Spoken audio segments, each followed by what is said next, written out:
DJM TV. Very, very much, Sunny. Thank you, Nancy, and thank you, all the hosts. Let me apologize that we are starting this town hall meeting about an hour behind schedule. I've been on the road for the last 4 hours just trying to get to Benin from Warri. It was almost impossible. The traffic has just been. So you please do appreciate. I just didn't want to keep you waiting.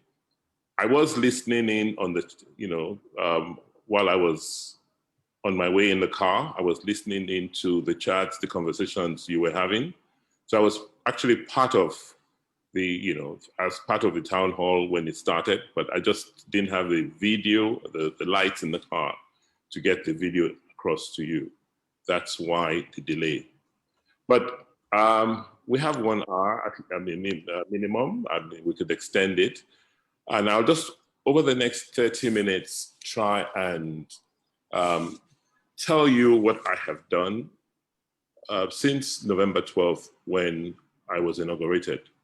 But I mustn't fail to thank you again, all of you, those across the world, those in the diaspora, those, at home, for the turnout, for the prayers, for the goodwill, and for the support which I continue to enjoy from practically all of you. Since we got inaugurated, we've hit the ground running and running real fast. I'll just quickly go through some of the areas we've covered. They may not be exhaustive, but I believe in the question and answer session, you will raise some of them I haven't covered. You recall from my inauguration speech, I did say we were going to focus on some key areas. First, we were going to fix the engine that drives Edo State. And the engine that drives Edo State, like every other government, is the bureaucracy, the public service. If the public service don't work, then all the policies, all the promises cannot be kept and will not happen. And so we've spent several weeks just working with the public service. Before inauguration, we had a transformation project at hand and some work had started. And what we've done since the 12th of November is accelerate the work. We've put in place a transition team, a team made up of experienced politicians, former civil servants, university professors, activists, about a dozen of them, 24 of them, about 24 of them, to act and serve as part of the transition team. You recall I did ask for a grace period. I said, look, I will not be able to make any political appointments until after February because I needed a minimum of 90 days to work through the civil service and the public service to put in place systems, processes, procedures on which government will run. And I'm happy we've done so because over the last several weeks, I've brought all the permanent secretaries and all the staff and all their staff together. I've, commenced an exercise. We finished what we call a head count. Every head of a department, agency, or ministry has submitted the number of staff they have and what they do, and they've signed off on them. And, for me, it was quite revealing that in my office, the governor's office, for instance, there were 135 casual workers. Many of them I've never seen. I haven't seen in the last 4 years. I found out, for instance, we had 66 vehicles in the governor's office with 28 drivers. So, it's been revealing, and you can imagine the extent of the spread of what's going on in government. And it's not surprising because over the years, several decades, over the last several decades, people have just acted in pockets, and government hasn't, not being able to act in unison and with a central control system. We have also, gotten them beyond just understanding and revealing where we are today to put in place what we call a scorecard. to get them to begin to think, like asking themselves the question, what is our purpose? Why are we here? In this ministry, what am I supposed to do? What am I supposed to achieve?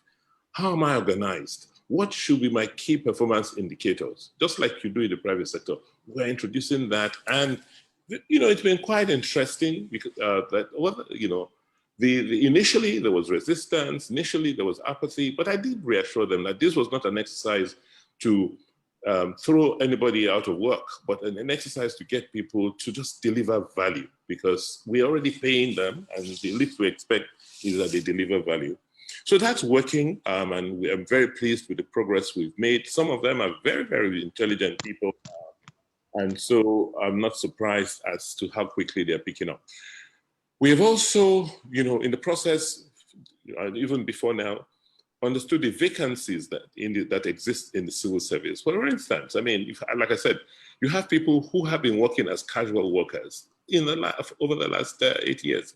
If they have work to do in government and they are doing the work, why continue to make them casuals? Why not, employ them properly? And there's quite a lot of vacancies, but we declared about 1,400 of them. And the emphasis was to employ or fill those vacancies that are mostly technical, engineers, technical people, technology people, and people in the medical area, for instance, in the Ministry of Environment, we barely had any environmental engineer in a ministry that's so important and significant as such. So those vacancies have been declared. They're all over the internet, and we put them in the papers, and we hope to commence actual recruitment first very early in the new year. We've also been working with the consultants to move the whole operations of government into an e-platform. And we expect that we'll launch what we call e-government, electronic government, or EDO electronic government, before the end of the first quarter next year. Work has advanced.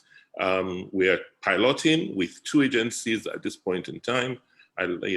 Just checking in this morning, I was quite pleased with the amount of work that they have done. One area that we've worked on since we got on it has been security. As you know, security has been a major issue for us in Nigeria. Following on the NSAS demonstrations, the security apparatus in Nigeria was put to test and was really, really stretched. You are all witnesses to what happened. How the police stations were burned, how in Edo in particular, unlike any other state in Nigeria, gangs, they were arranged and went in and broke the 2 jails in Benin, and such that we have about 2,000 inmates, heading the state and the country. But we haven't been, we haven't been despondent, taking the issue of security in our hands, and we have done quite a lot. I may not be able to reveal all we've done because of the nature of security, but I want to assure you that one fundamental change, one shift that has occurred is that we have on our own now stopped to think about security just as a national matter and to leave security only in the hands of federal security agencies. We are domesticating our security because security is local. And I want to thank some of you who have advised, who sent notes, and that, following your advice, we have now begun to engage our people in securing our communities and the state. If you understand clearly 2 items, well, maybe 2 major items that have never been part of the state's governance structure have been electricity and security, because these have been on the exclusive list forever, the last 4-5 decades. The state governments have not developed the capacity to even organize and deal with the issue of security. and so, somewhat electricity. And electricity is so bad because even after privatizing electricity, people still don't realize that it's not in private hands. They still think it's under federal or state control because the states have no mechanisms to even control the supply and distribution of electricity. The same thing goes with security. So what we've done for the first time is to create a department for public safety in my office. So as the chief security officer of the state, I will now have the overview of not only what the federal security agencies are doing, but what's going on security-wise in every community in my state, in Edo State, whether through the vigilantes or the community policing arrangement which the federal government has put together with us. This office will coordinate the deployment of community policemen. By the way, I went to the passing out parade of 860 of them about 2 weeks ago. I ordered that they be given an extended training this last week in intelligence gathering with the Department of State Security. That's been done. It will be concluded next week because they're doing that in batches. We've increased the amount of money we set aside monthly from our allocations for security. And so we have put in more resources into that. All the local governments have been working with the various vigilante groups in the various communities and talking to community leads, and we're getting information and data to understand what is going on. We've also set up our command and control center. I mean, we had one call center which we used for COVID. I've upgraded it into a command and control center such that citizens can now call in, inform us on any incidents or any crimes being committed, and we organized the response to respond to those calls. We're also doing work with these federal security agencies in terms of locating their presence in hotspots. And we're finalizing the documents to relaunch this security trust fund. That is important because that is where I believe the citizens of Edo can help us with security. This is a transparent structure where we contribute, and we'll expect Edo citizens and institutions to contribute so that we can support all the efforts in security. Security is very, very expensive. We are working to try and get various technologies. We're working to put cameras on the streets. We're working to give sustenance to our men on beat. We need to send them rations. We need to give them stipends to encourage them. All of that is very expensive, and we will be coming to you to all contribute to helping us make Edo a secure place. But be rest assured, with the plans we've put in place, you may not see it because we're not making noise about it, but I'm very confident that the results will begin to show.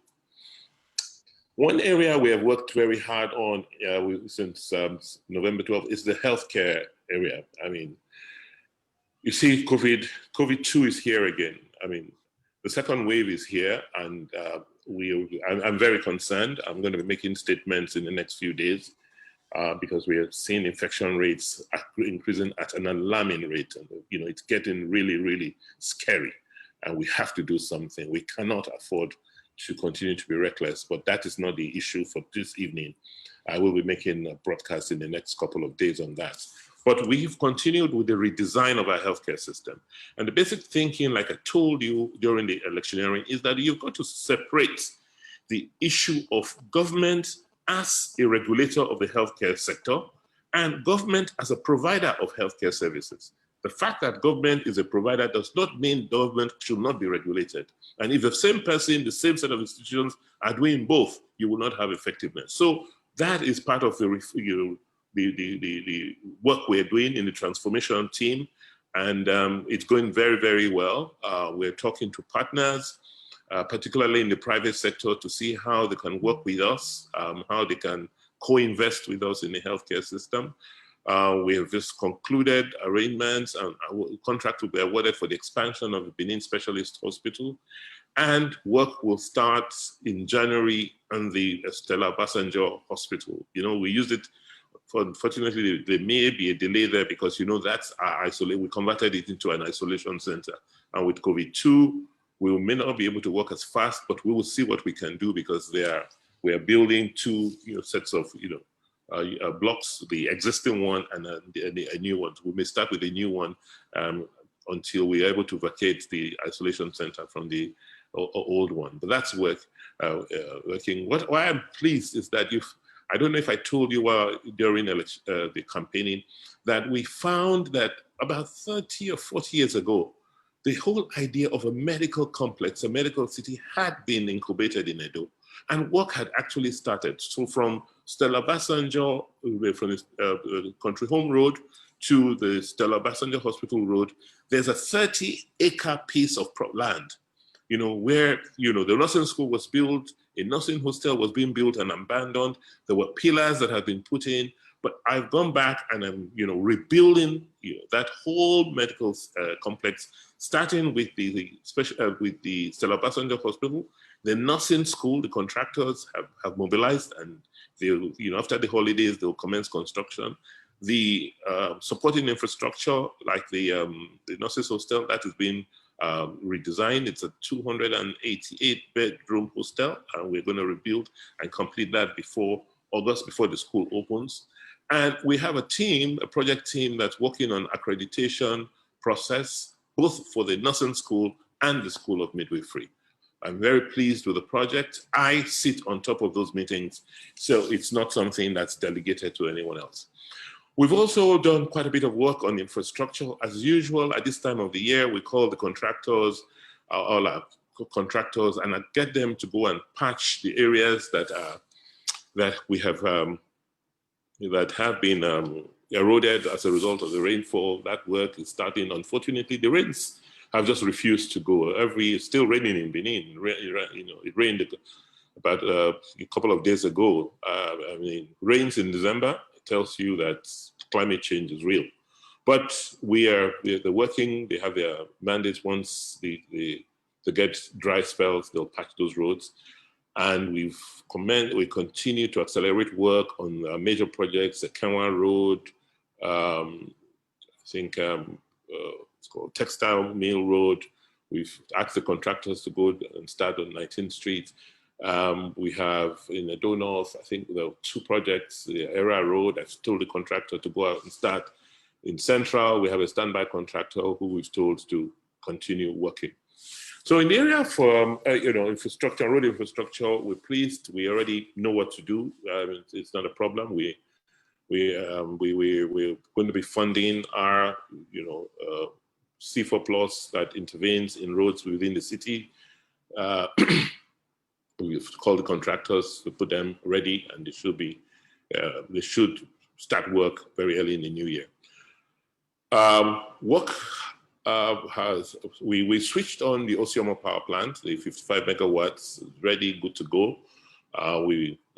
The substation and pump house has been switched on, so the blocks C and D in the Secretariat and the pump house complex, the Secretariat complex, the new High Court have been connected, and connection is ongoing. Before the end of the year, most of the government buildings will have been connected.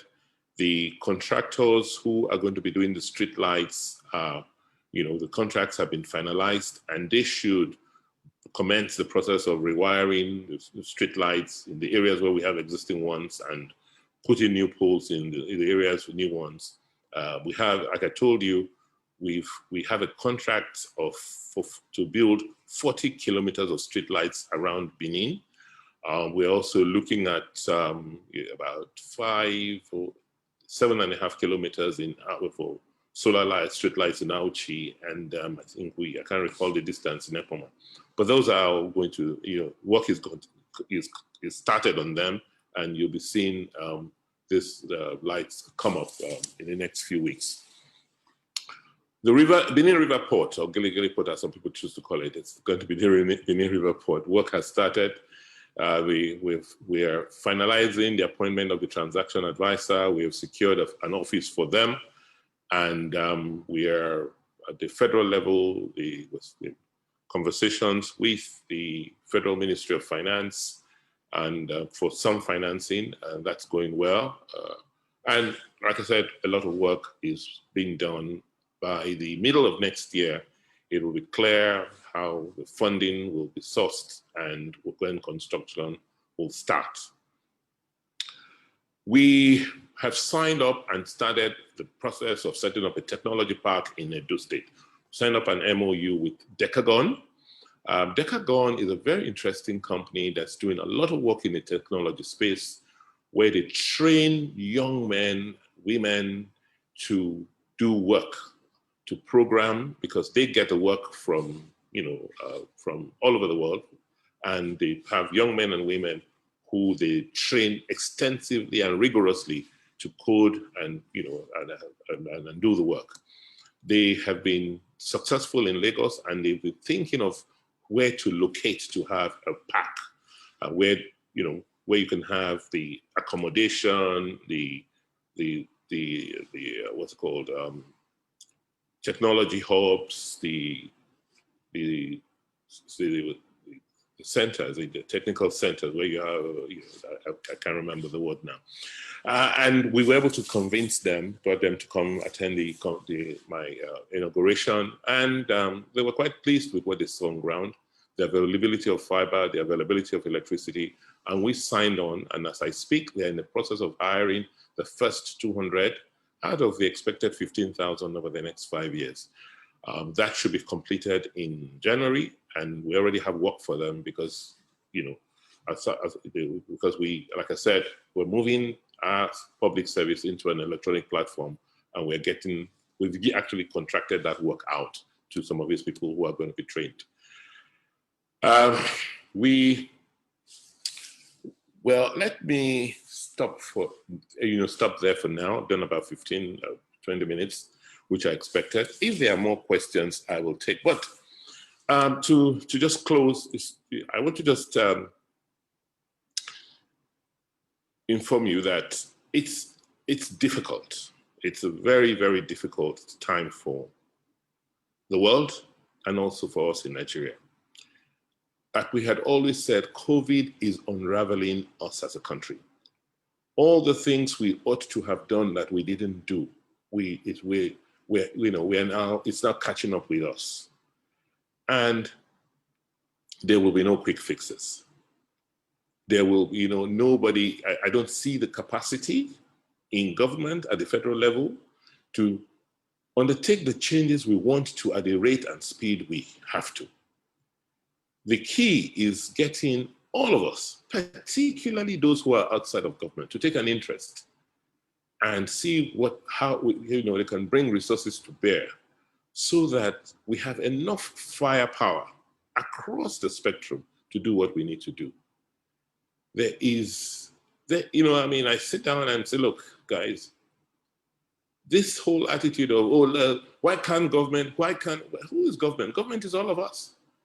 Government does not even have a capacity. We must join government to build the capacity to work for us. People don't pay taxes because government doesn't have the capacity or credibility to even collect its taxes. We're building that. And if we don't pay taxes, where will we get the money to do the things that's expected of us? Where will we get the resources to provide security? So in this series of town hall meetings, which we're starting today, I expect that we will have an engagement. I will provide leadership. I don't have all the resources. The resources are with you. And in the process of engaging, we should be able to unlock the resources we require to just move Edo forward so that we can make Edo great again. Is it going to happen? Yes, it will. Why? Because I have you. On that note, I want to welcome you and thank you very much. Thank you very much, Your Excellency, the Governor of Edo State, Governor Gordon Obaseki. Thank you so much, so much. Listening to you, what I see from your face is sincerity, and I'm sure that's what most Edo people see. On that note, I want to call on Moses Obakbolo to take us through, the next phase, to start the next phase with us by, of course, calling out the names we have for the question and answer session. Moses, please. If he's muted, can we unmute him, please? Yes, I unmuted myself. Go ahead, sir. First, I must thank His Excellency, our distinguished and amiable governor, Dr. Knadu. I would like to call him, what is the popular balance now on everybody's lips? The wait and see governor. After that, very eloquent explanation of what the task is and how you are tackling them. We are very, very convinced that the next 4 years is going to be 4 years of bliss. So on that note, first I want to say, Your Excellency, Uwesi, Obulu, Nagbia, Mo, Ese, Ukaragbe. As I'm sure I've spoken all the languages of Edo, but we want to say thank you, Your Excellency, for that message of hope. Yes, we have very many people who are waiting, and I'd like to call them. It's a long list, especially hands that have been up. We have Austin Iduwonyi, Monday Agawa, Mayor Uchenna, Gladys Williams, Murphy Osaibovo, Aigbekan, Gabriel Igile, Dennis Era, Asemuta Agmonlahonu, Sa Obayagbona, Obasui Fred, Osaze Obaseki Osemivie, Arimi Esoni, Dr. Charles Egbon, Aibu Edefe Evans, Dr. Moses Amadasun, Festus Iduwonyi, Osas, Chifi E. Samson Ezoba, Iyayi Osagi, Darlington Okpewulu. Okay, Moses, sorry, I may have to interject there. I think what I meant was for you to read out the names of the two random selected names to ask their questions, actually. And okay. I'm sure if you check the back room, I'm sure the back room have sorted that out. And of course, you have some names that have been sent to you to read out. Yes. One, I have Idemudia Ada. That's the first one here. Okay. So can we unmute Idemudia Ada, please?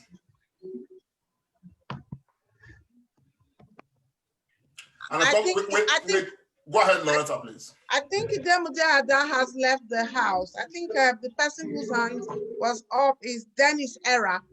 Dennis Era. Yeah, I'm here. You want to take your question? Yeah, thank you so much. I first of all want to appreciate the governor for his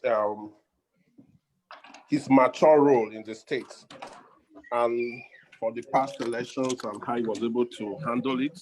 But in terms of security, that's where I want to come in. So many of us in diaspora, I'm in the US, for instance, and so many of us in diaspora have issues with security.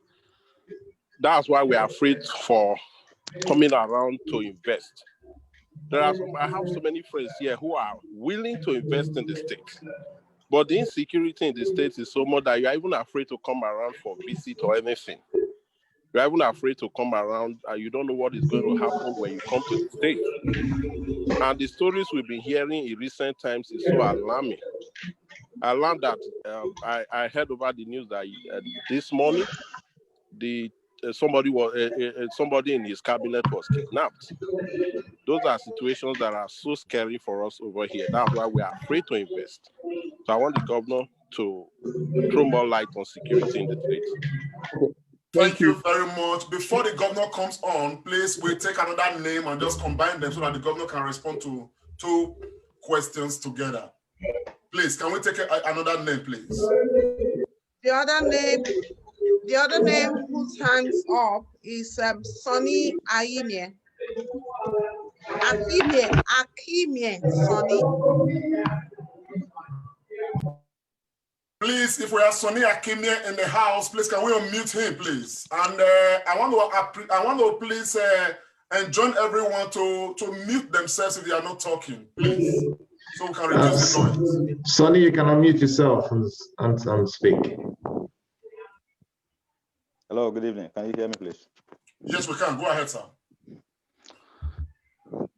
Yeah, so please, I want to first of all appreciate Mr. Governor Obaseki for the work he's doing in Edo State. Then, secondly, let me go straight to the point. So, because that is the reason why I am here. From what he has said before, the issue of security is not the work of the governor alone. It's something we in diaspora more have to support him immensely to make sure. Uncle Sonny, I'm sorry to interject. To be very honest, the governor is going to respond to the question. And Okay. You've got 90 seconds to ask your own question. And 30 seconds is already gone. Go ahead with your question, sir. Okay, my question is, when Edo State is going to set their security network, when? Because I've seen other states setting their security networks. When Edo State is going to implement their security network, that is my major concern in that state. All other things will fall in place. Thank you. That is my straight question. Thank you very much, sir. Your Excellency, please. Thank you very much. And can I just also suggest, because I'm looking at the chat room also, so I'll be able to take a lot more questions by just responding to the chats that are coming on as I see them, while also taking questions from the audience. Back to security. Like I said, let's understand the issue of security. Nobody can secure us better than we can secure ourselves. Security has to be everybody's responsibility. The challenge we have had with security is that even though I am the chief security officer of the state, I have no capacity. The police is not under me. They've just promoted my commissioner of police. I don't know who is coming in next. I don't know his training. So even if I said, go and do it, then even if he comes, he's not funded. I have to buy, patrol vehicles. I have to buy petrol for them. I have to, everything is dependent on us. But that's not saying giving up. I think we're trying to change that. To say, okay, how do we support what we have now? How do we organize ourselves from the streets to the community, to the local government, to the states, and then federal? That's what security should be about. What we've had in the past, it was just federal, down, top down. That has to change, and that is changing, and that's what we're changing. That's fundamental. I don't want to follow that path of sloganeering. I'll rather do the work, because you will feel security when it's there. Making names, creating nomenclatures and, and there's grandstanding does not really provide the security. May not. Its security the heart of security is intelligence. Being able to gather information, know what's going on, because these people who perpetrate the crime, they're not spirits. And then having the capacity to respond, and respond in a structured, coherent manner. That's what we're building. It's not something you can just, sloganeer about and shout about, and then, just do a few moves and then come down and then it comes back. No, moving forward, what we are building is robust because it's based on the people. Because there's nothing that happens that somebody does not see or know about. The issue in the past, will the person speak up? Does the person trust that the information he will give will be dealt with confidentially? Those are the little things that you don't, that you may not appreciate, once you're the outside, looking in from outside. But I can assure you that with what we have done to date, yes, at least we know what's going on and we know what to do. Just with a little bit of resources, you will see, even with the little we have, you'll see what we're going to be doing over this holiday period. Thank you very much. Okay, thank you, sir. So quickly, I've seen a question on abandoned projects, what we're doing, we should finish abandoned projects before we start new ones. I don't have any abandoned projects in Edo State. That is, what I mean is that there's nothing we've started as a government since I came in 4 years ago that you can call abandoned. We have visibility of all our projects and we have plans to complete everything we have started. But we are also in the process of, development doesn't stop. creating new ones. Because when we went around the 192 wards during the electioneering, people told us what they needed, what their priorities were. I have all that list. I'm not going to fold my arms and say, okay, I don't start until I finish all the ones that I'm executing today. School of Agriculture, it's another project I'm working on. I was in Nigeria myself last week, Friday, a week today, to see the progress of work. This week, I've had 2 meetings with the contractors and all the professor who is helping us with the accreditation and their teams. So work is going on, and by September, that school will be open. We have support from Ukumu Press School, the private sector, in rebuilding that school. The problem people have is they expect us to do things the way they've always done it. We will not, because it didn't work before. And they say the definition of an insane person is doing the same thing and expecting a different result. So all those people who expect that we'll build the schools, our schools the way it used to be, we will not. We want to build schools that will give real jobs, that we want to build schools that are not for the benefit of the managers of the schools, but for the benefit of the students and the community at large. I saw a post on Edo Health Insurance and that there was nepotism in the hiring. That is absolutely wrong. I got the text from you, right? And I investigated, and it is wrong. And I want to implore us, let us stop this. The fact that you haven't gotten something does not mean that the process was faulted. It was so transparent, and I'm prepared to show, I put all the documents in the, sorry, whoever you expected should get a job there that didn't get it, it's not because the process was manipulated. There was no nepotism. Exams were done, it was transparently done, the right people were shortlisted, and they were selected. So if the person or people you expect to be said were not, it doesn't mean that the process was wrong. And they've been undergoing training in the last few weeks. I know that because I promised January 1 that we will start collecting premiums for that service.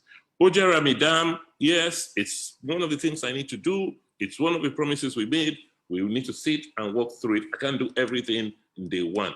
Cultism is a core part of, one of the underlying factors of urban crimes, particularly in, some parts of the metropolis.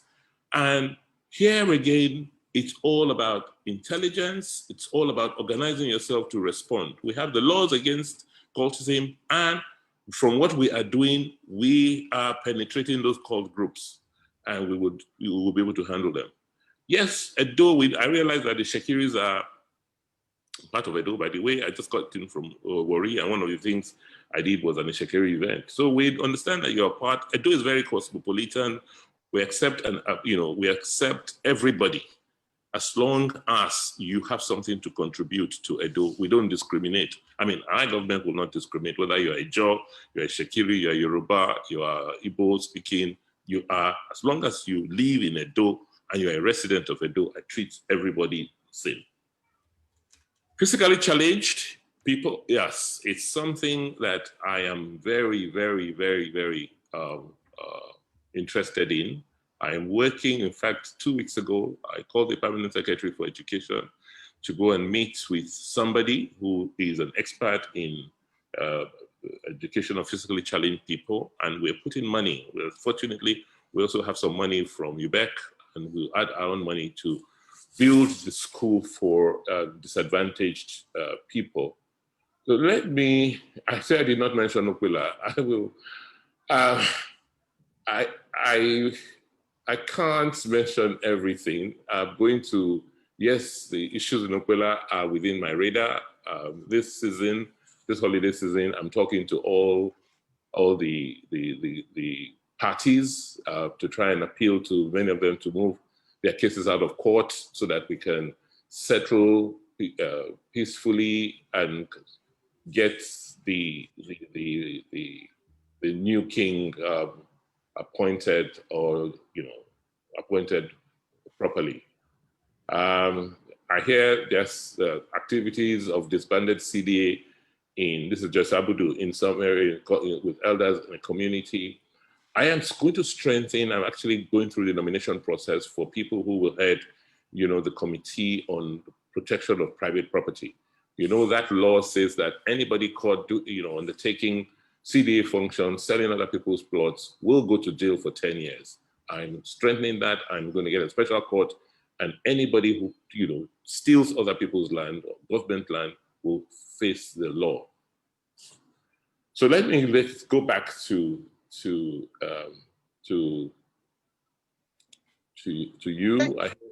Thank you, Your Excellency.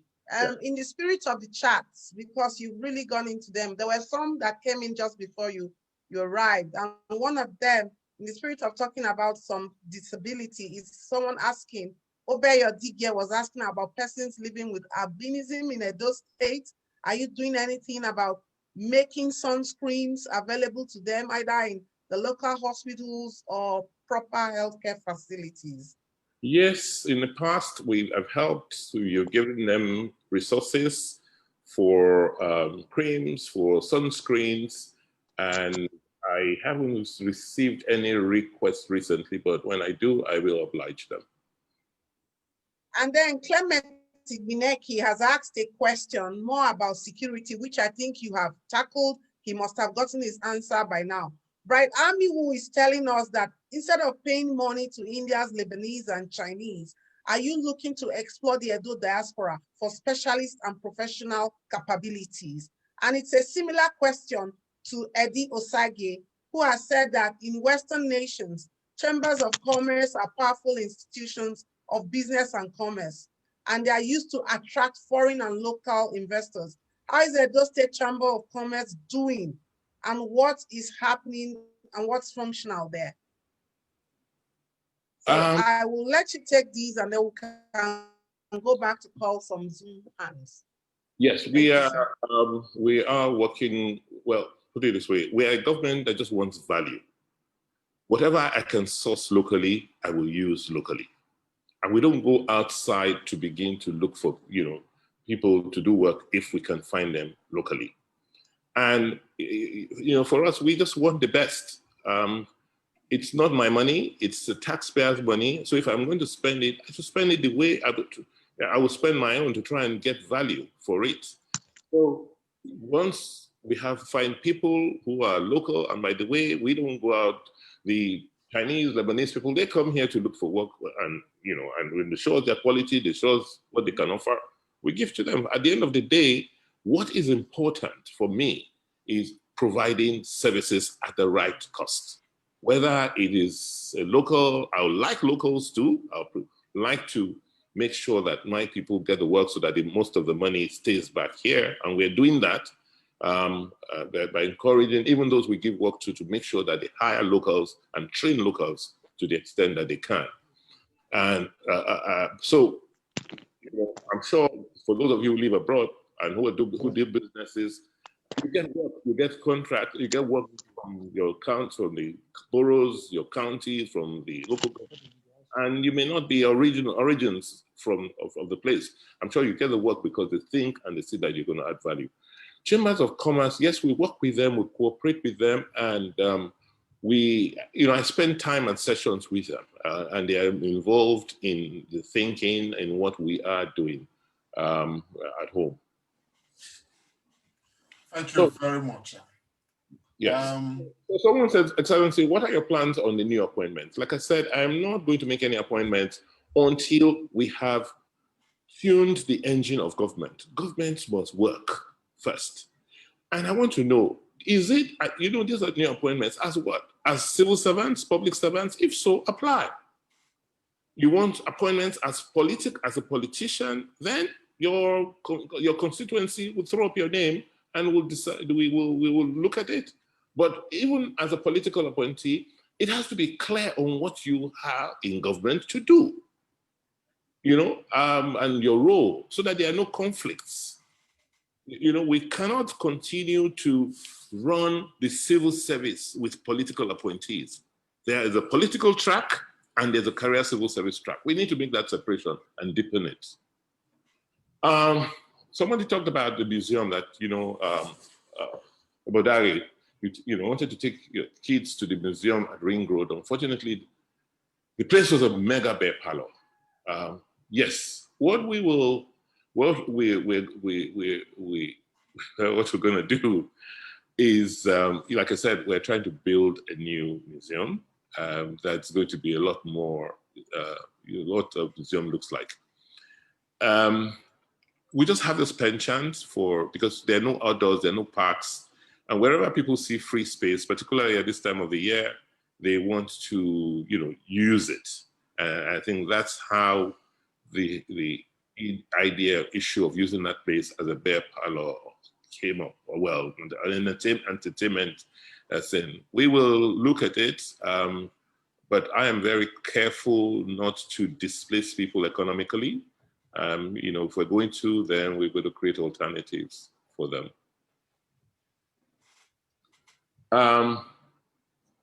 So in terms of the contractors are returning, like I said, to Textile Mill Roads and 7 West Circular. They have resumed and they started work this last week.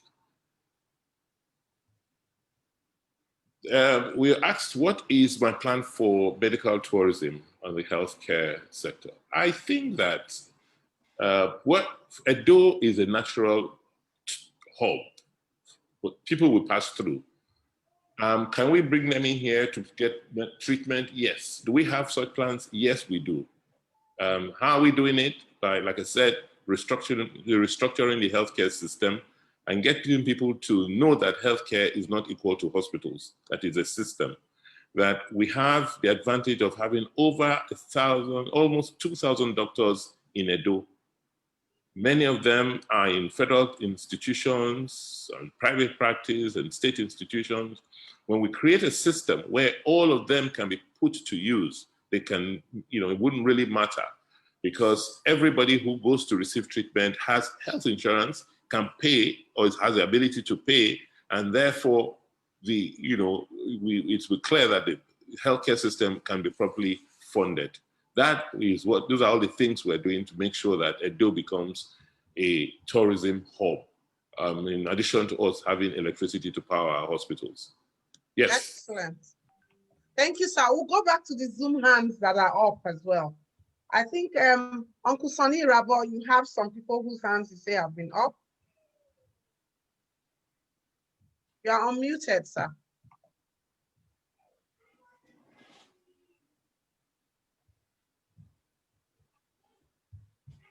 Yeah, okay, thank you. I have two names. Let me just quickly get the names. First one is Uncle Greg Ogbefun. I think he has something to say, and especially it sounds more like an answer, but maybe it's also a question. Uncle Greg Ogbefun, sir. If you unmute him. Good evening, everybody. I don't have a question. I was invited to make a comment on the proposed port in Edo State, which His Excellency has as one of his legacy projects. I want to thank the organizers of this program because it's a very apt platform for enlightening people, particularly those who are not at home. The port project has been in the radar of past administrations for some time, but it has taken His Excellency Governor Obaseki to actually take practical steps to bring it into realization. He started by setting up a technical committee, which I was privileged to be part of, to carry out a viability study of building the Gelegele port. We spent about 7-8 months doing our study and our work. In the end, some of the summaries was the fact that the port in the original Gelegele, as we all know historically, will not be commercially and even technically viable. So it became necessary to relocate the port nearer the Benin River, about 49 nautical miles from the Atlantic Ocean. So that's what we're working on.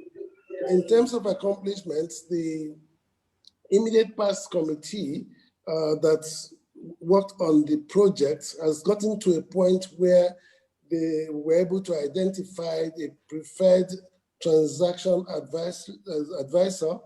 It's an international company with headquarters in Canada and in consortium with another company in Holland. So we are engaging them now in negotiations and finalization.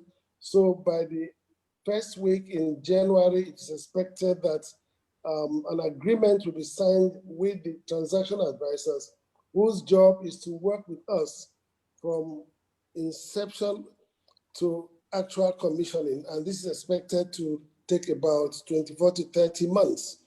Amongst the things they'll be doing with us is to obviously review all the legacy work that has been done by different people in the past, come up with an apt design of a port that meets the state's needs. You know, as it is now, Edo State is landlocked. So the moment we're able to open up the state to the sea and global trade, then the fortunes of our economy definitely is going to turn around. So we're working very hard to see how we can get this team off as early as possible in the new year. Now, amongst the things they're going to be doing will be to competitively identify the engineering, procurement, and construction company that will carry out the actual construction. And that is going to be done through a competitive bid. And more importantly, the transaction advisor also have shown competence and capability and track record of being able to structure the funding as well as source the debt and equity to fund that project, with the state contributing a minimal equity. So we are hopeful that with the pace at which we are going, we should be able to get this accomplished in the course of the governor's second term. So those should remain very hopeful that the Benin City River Port is going to be a reality in the course of the governor's term. Thank you. Thank you very much, sir. As Uncle Sonny Rabo, do you still have a name to call? I'm sure you do. If it's muted, can we unmute him, please?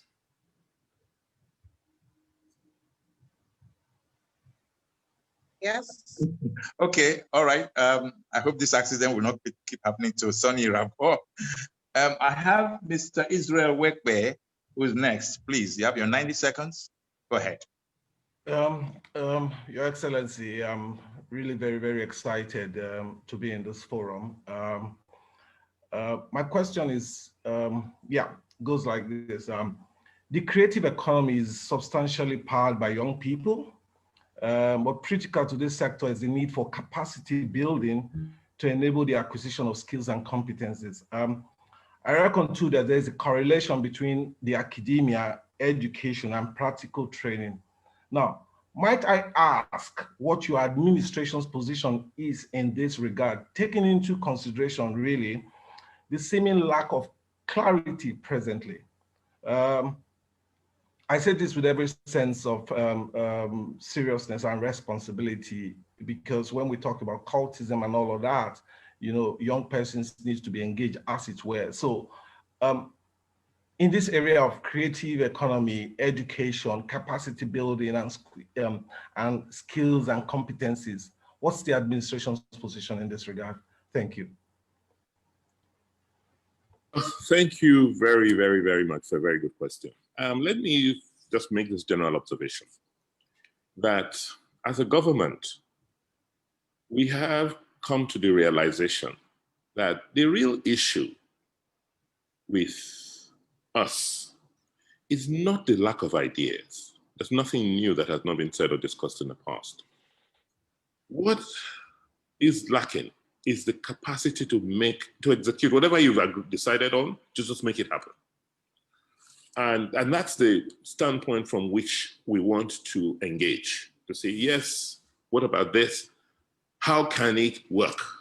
How can you make it happen? And we're saying in doing so, it has to be a mutual responsibility. It cannot be government alone. It's, both the, government is just a catalyst. We'll create the enabling environment to make it happen. The thinking and perhaps the initial groundwork. That's our role. In the area of the creatives, it's one area we know is innate. It's just natural to us. It's natural to Edo people are very, very innovative and creative people. So for us as government, how do we support? It's to create the enabling environment for people to be able to do what they, what they know how to do best, but in a creative space. What do you need? You need, like you say, capacity building. So we're working with the German government, the GIZ, who just gave, I think, about in excess of $500,000, and we had to match it with our own funds. And the Observer premises, as we speak, I just connected it to Osiomo Power. And we, just like we have in the production hub, we're creating, we're building a hub for the innovatives. So you have 24/7 electricity, you have spaces where people can come in with their finishing equipment, to finish music, whether it's the films, whatever it is, that premises is being made ready as we speak. I went to inspect it about 2 weeks ago, and I hope that before the end of the first quarter next year, you will have studios, you will have cameras, you will have mixers, you will have all the things that you need to finish. And hopefully classes will be run, and things instructions will be given, and training will be given to people who are already in that industry or aspiring to be. I like the idea of a business Zoom meeting, and I think it's something, Lamte, we should put together so that, yes, beyond this sort of general meetings, we want to sit and I say, look, these are the opportunities I'm looking for investment in this area is very, very specific. In the healthcare area, and we want to partner with people to build new mortuaries. I want to do this. This is the cash flow we expect. I want to be able to do specific, transactional meetings via Zoom. I hope we can organize this maybe quarterly. Somebody asked about the plans for children. I think for us as a government, it's all about about them, the next generation. And that's why we're investing so much in education. I mean, the biggest gifts you can give to a child, the greatest gift is education, very good quality education. And we're investing in our school systems. I want to use this opportunity to thank the chairman of SUBEB, one of you, Joan of Yahweh. The amount of work that they're doing for these children is just unbelievable. God will continue to reward you. So the person who's been asking me to talk about the plans, it's about them, it's about their health care, it's about health, it's about their training, it's about their protection. So that's a lot of people have put questions about roads. What I want to tell you is that I went through all the 192 wards in Edo State. So there is no community, there's no local government, no community, no ward. I do not know what the road request is. I have them. It's a pile. So we will not be able to deal with all of them, but the important thing is to plan for them. Deal with the ones you can deal with now and have a plan for those you are not able to cover. So what we've done is we've just finished the process of hiring a team, an international team, to come and help us with our regional and urban plan. That is what I am concluding now. And that is another legacy we must leave for Edo. We will not be able to build all the roads. However, we should be able to tell you when your road will be built. Given the resources we have, we expect to earn, and the priorities that we have as a state. So I've heard all of you. I've seen all your requests. And I want to tell you they're in, but we're putting them in a planning process. We're going to put the plan, design them, and then see how we can fund them. But realistically, we will not be able to fund all our roads in a 4-year time frame. Thank you very much, Your Excellency. Thank you so much. I've got two persons here, Sele Okogo and Roland Omorodion. They have questions. Please, can we unmute them? Sally Okogo should go first. Sally or Kelly? Can we unmute them if they're in the house? Then can we unmute Roland or Morodion, please? If Mr. Okogo is not there.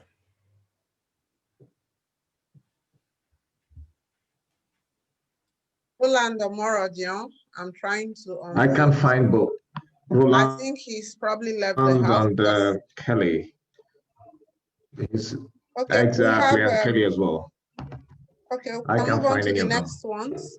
Okay, please, can we find Alexander Edionwe, please?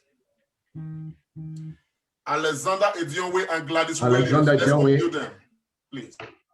Okay, Alexander Edionwe can unmute himself. I think I've just asked him to unmute. He can go ahead. Alex, please. Try to unmute yourself. Speak.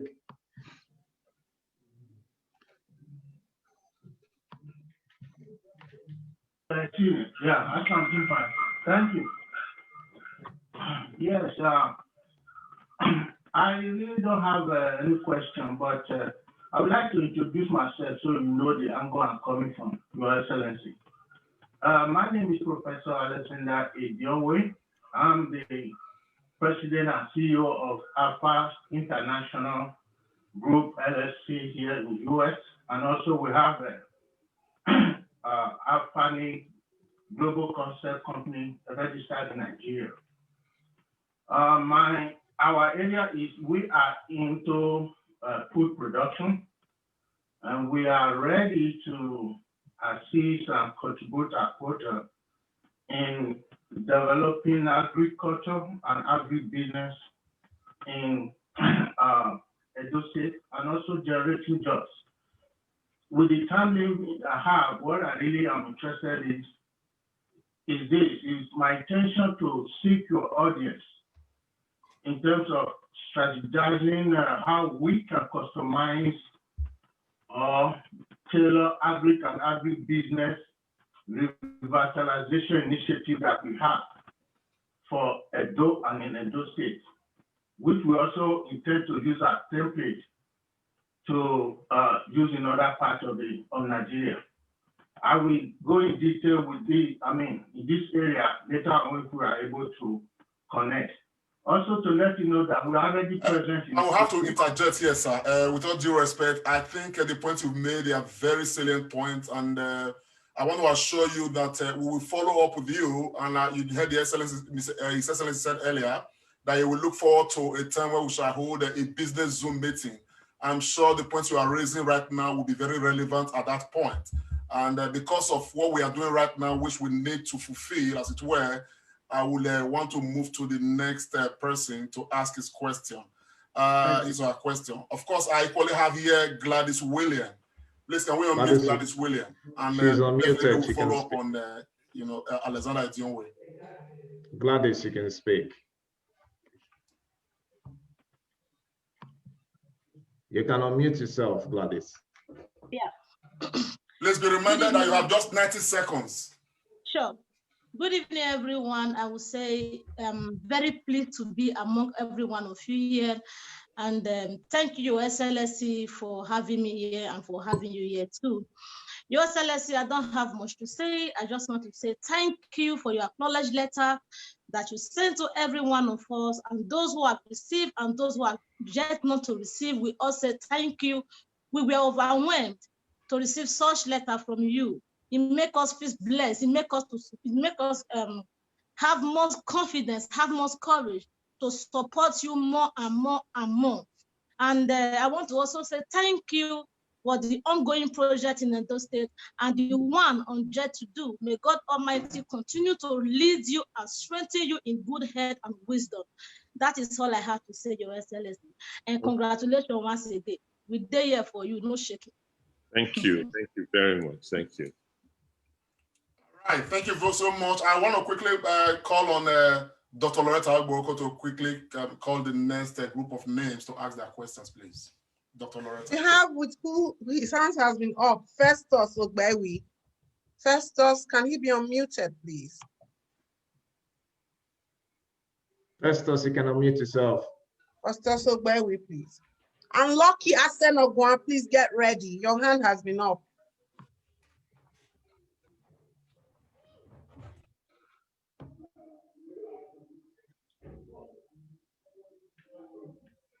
Excellency. Festus, you're unmuted. Can you please go on? Yes, I'm already While Lucky Asenogwan gets ready. Good evening, Your Excellency. I want to use this opportunity once again to congratulate you for your re-election. My names are Festus Ubewi. I am the convener of Togba movement in Germany. Actually, most of my questions has been answered already by you. And that name that was given to you, Wait and See Governor, is actually playing out. Thank you very much. We do expect a lot from you. And we are believing as well that you will deliver. Thank you very much. Thank you very much, Festus. Asenogwan, are we ready with you? Yes, I'm ready. Good evening, everyone. My name is Lucky Asenogwan. I congratulate you, my Excellency Governor. My question today is that you have already raised the point that old things are passed away. I would like to ask those markets that was burned, if you award it, are they going to put a provision of fire service? Like even though it's not a vehicle, as in they have to put the fire extinguisher on the market and on the police station too. Are those provisions is going to be made for the rebuild of the burnt market and the burnt police station? That is my question. Excellent. And we have, thank you very much, sir. We have Joseph Ogieho.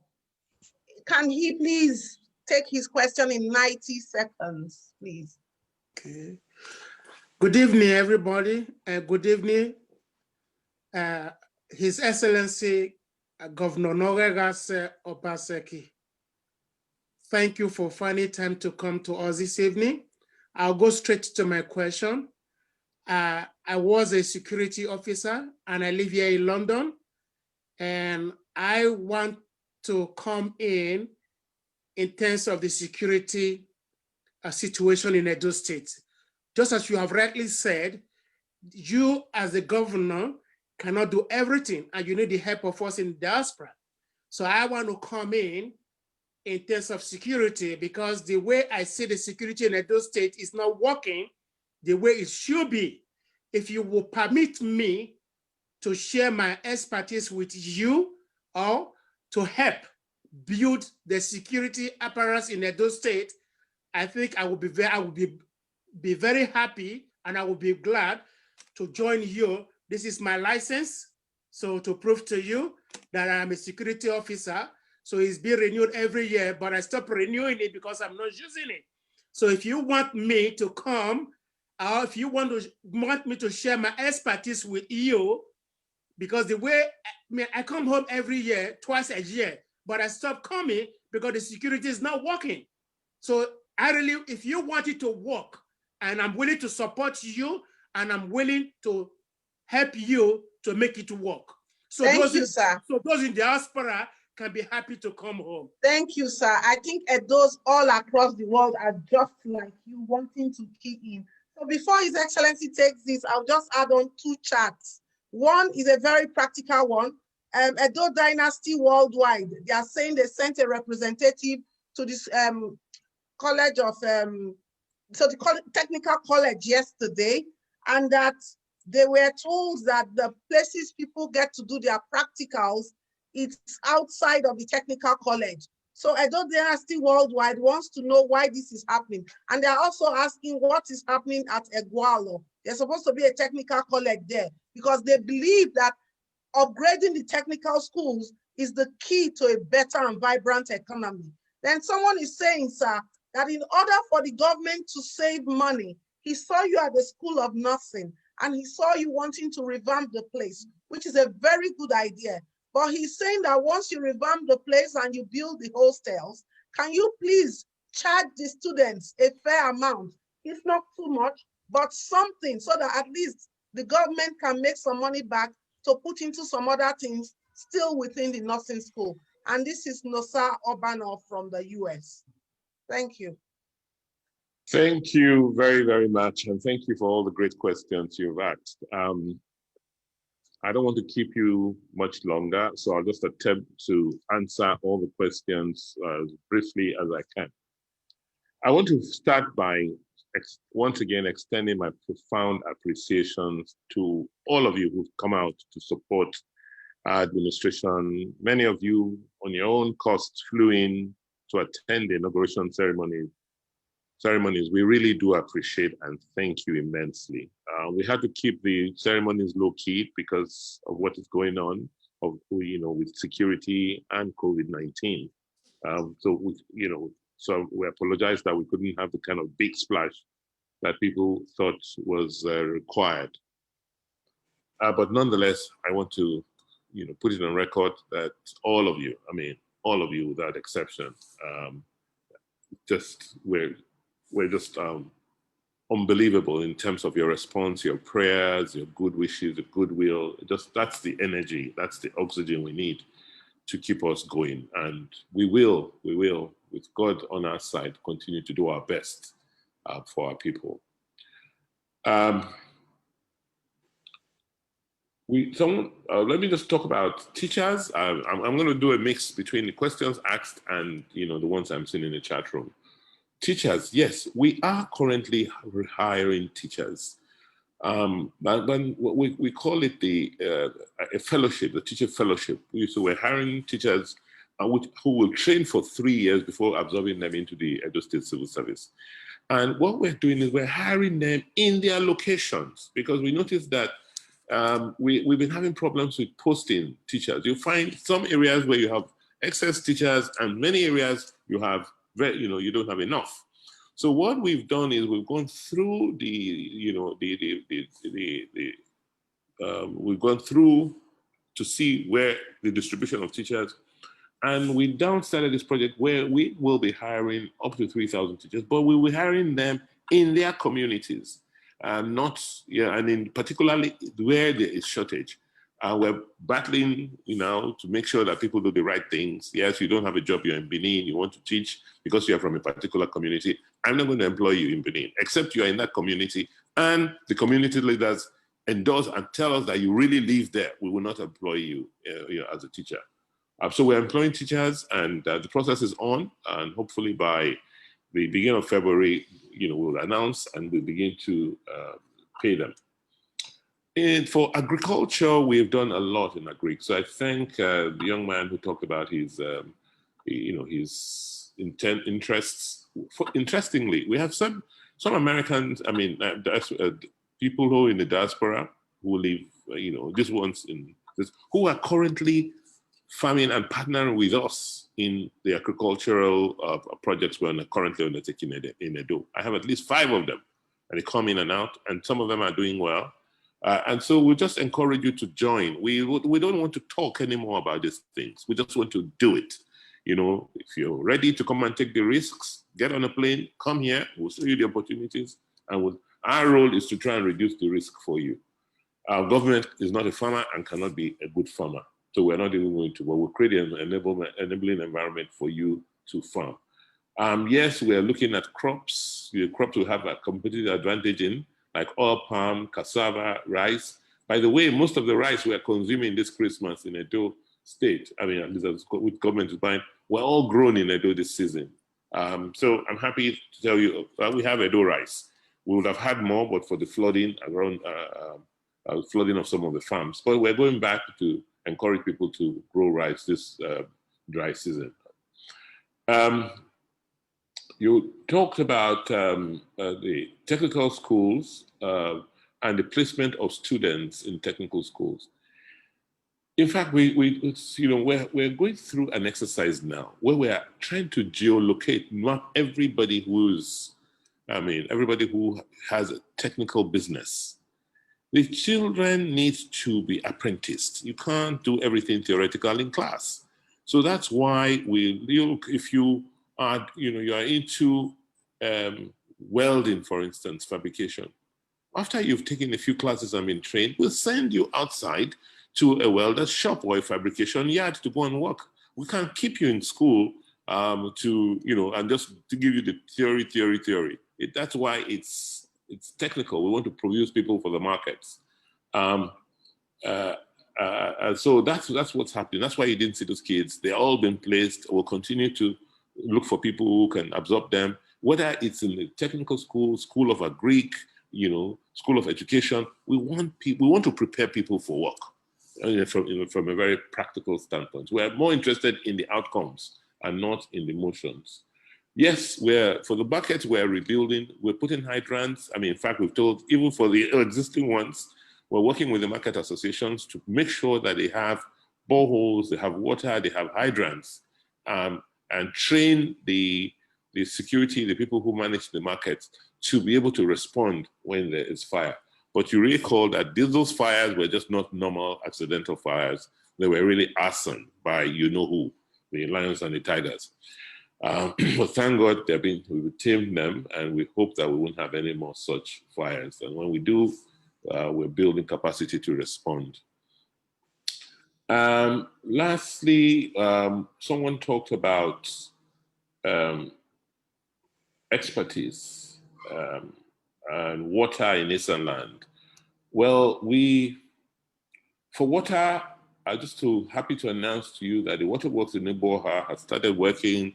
Reticulation to Uromi is ongoing. The meters are being given out, and water has started flowing in the taps in some areas. We will continue to expand. The biggest issue we have with water is electricity, because if you have to use diesel generators to pump at those water stations, then the costs of delivering the water will be very high. So we're looking at alternative options to try and reduce the cost of pumping water from the pumping stations. I am sure that I have attempted to answer as many questions as possible. If I haven't answered, it's because it's not humanly possible to answer all of them. But I think the key message is to leave behind that first. As a government, we just want to do. I have less than 4 years left to complete my term. So I don't have the patience and time to be debating and discussing options. The time we have is how to execute on the options we have already decided on. We will not be able to do everything we have, but what we will do, we will leave a plan for the next 30 years on how to do most things. The ones that we can do now, we will, and hopefully we'll start a tradition. We'll be on a trajectory where subsequent people, governors, subsequent administrations have a roadmap. And also we have a system to check them, to force them to work for us. I think what you have done is that you have made history. You've turned you've turned the corner. After the elections of September 19th, it will be very difficult to have another governor or set of governors who will just do what they like in Government House and not feel a sense of accountability to the people. Because they got in there by the contributions or support of a few people does not mean they'll go in there and work for just a small clique of people. Look at the number of people who voted for me to become governor. I owe it to them and many more who didn't vote. A victory, a success has been made possible by the majority of people of Edo State. So we must work for the majority of people of Edo State. So if you haven't gotten, don't feel bad. It's not personal. It's not, we should, for me, we sold the idea that we're going to work for our people. We're not going to work for individuals. So I've had the bashing from family, from friends that I haven't helped, but it's part of it. Look at, the oath I swore to. My oath didn't say I must take care of my friends and my family first before taking care of the people of Edo State. By taking care of the people of Edo State, my family and friends will benefit. And that's what it should be. And I want to thank you very much for your continued support and to just assure you that the goodwill, the good wishes, the prayers from you is the oxygen that just keeps us going. And just please don't relent, keep praying for us, keep advising us, keep supporting us. And by the grace of God, we will make Edo great again. I want to wish all of you Merry, Merry Christmas and better 2021. 2020 was awful. As the Queen said, it was annus horribilis. We pray that God Almighty will make 2021 that year of renewal, that year of revival, and that we will have learned the message he sent to us in 2020, that we can and should make his world a better place. Once again, Merry Christmas and a prosperous 2021. Thank you very much. Thank you, Excellency. Before you go, I think Uncle Sonny wants to bring someone in to also thank you from the angle of your people. So Uncle Sonny, are you there, please?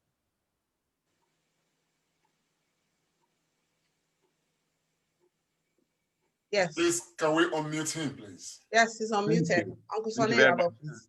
Your Excellency, sir, allow me to invite Ambassador Becky Waifu, all the way from Tanzania, who will give the vote of thanks. He's been watching and listening carefully.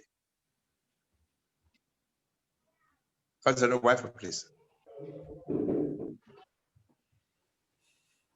Good evening, Your Excellency. My name is Ambassador Matthew Biki Uwaifo from Tanzania.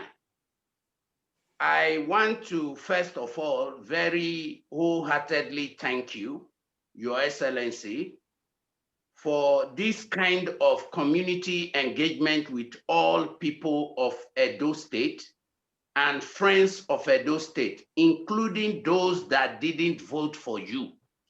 The fact that you have taken time to address everybody from the low, the good, the bad, and the ugly, this trait in you is what makes all of us say that you are the governor of all of us.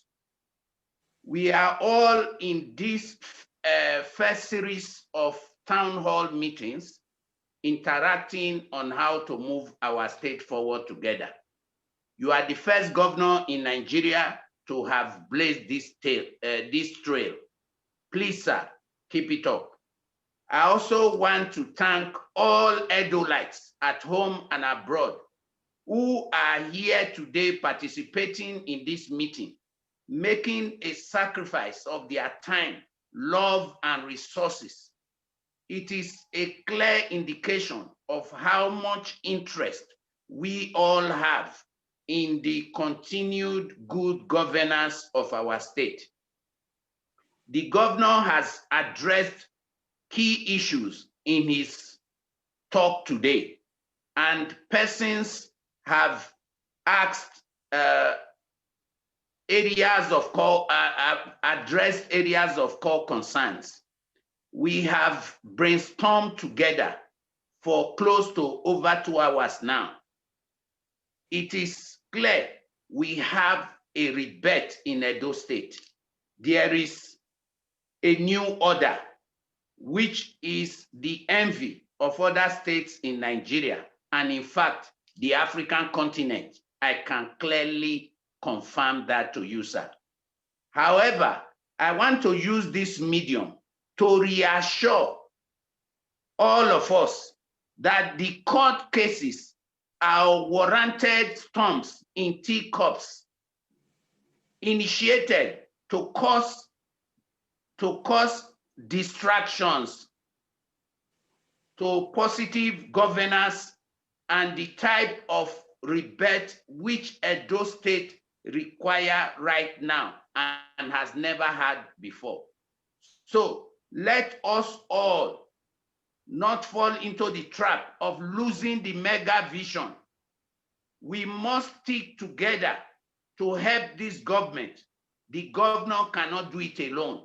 That is very clear because of the gargantuan task in front of him. This is the time for men and women of goodwill in Edo State to stand up and think of what they can do for Edo State, not what Edo State can do for them. And it is also time, like the governor just pointed out, to know that, please, this is not time for over-bloated sense of entitlement. Let us work with genuine love for our state. If along the way you are remembered, fine, If along the way others are remembered, please let us not stop the support, because we cannot all be commissioners. We cannot all be spokesmen for the government. We cannot all be directors. Finally, I just want to say that I enjoin all Edolites and friends of Edo State to be on the lookout so that together we can all defend the mandate we have given to Governor Godwin Obaseki for a second term. We will not stand aside and watch compromised judicial officers truncate the collective will of the Edo people. Together, we will defend our mandate. And I want to say here, sir, and to all Edolites everywhere, we are quite aware that certain people have said they have the judiciary in their pocket. And having dealings with judiciary every day, I know that this is there. So I'm calling on all Edolites, please let us defend the mandate we have given to the governor. Let us make sure that as we stood as one during the elections, we continue. We should not be weary until we achieve our purpose, which is to take Edo State to the next level. Thank you all for being participants here, and thank you, Your Excellency, for giving us the honor to host you. And I wish to say Merry Christmas to everybody. Your Excellency, please tell our First Lady, Merry Christmas. God bless everyone on this platform today and those that could not be here. God bless Edo State. Thank you very much, Your Excellency. Thank you all. Thank you very, very much. Man, thank you so much, Your Excellency. Thank you, His Excellency Ambassador Matthew Biki Uwaifo. That was very powerful. Just before we leave, it is my honor to equally thank every member of this team for all they've been doing. Of course, there are others we don't readily see, but they are behind the scene doing a lot to make everything possible. Of course, Dr. Johnson Odibo, we thank you very much. We thank you so much. Isoke Ibie, Ambassador of Culture to Edo State to Canada. Thank you so much. We equally thank the Archbishop of Activism, Newton Igbinegun. May God bless you for all that you've been doing. Of course, our sister, Dr. Loretta Oboroko, wonderful leader. May God bless you. Thank you so much, Moses Obakbolo, for all you've done. Thank you so much, Uncle Sonny Irabo. God bless you so much, so much, so much. And so many others who have been working with this team. On that note, I just want to play the Edo State anthem to close the day. Before you go, please don't forget COVID is real, and take all precautions so that you are safe. DJM TV. DJM TV.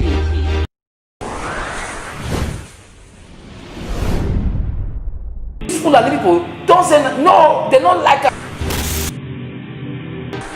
Welcome to DJM TV. DJM TV. DJM TV. DJM TV. DJM TV. Some of the delegates and ask their questions. DJM TV.